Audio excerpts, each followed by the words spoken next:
going to show you how to put the zipper foot on the machine. Has this little screw here that holds on the foot. I'm going to take off the regular one. You unscrew it long enough to get off the little stand that holds it. You can see, try to get it up there, how it has a little hole that goes around the screw. And then the regular zipper foot has evenly placed, and you can see where the needle would go through.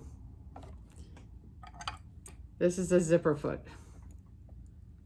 The needle will be on one side or the other.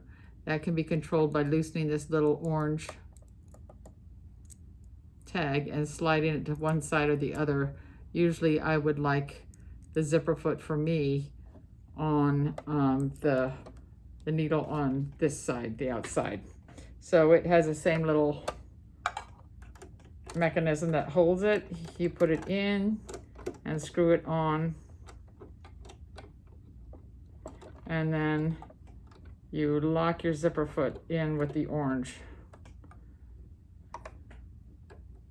And now I'm ready to do the zipper.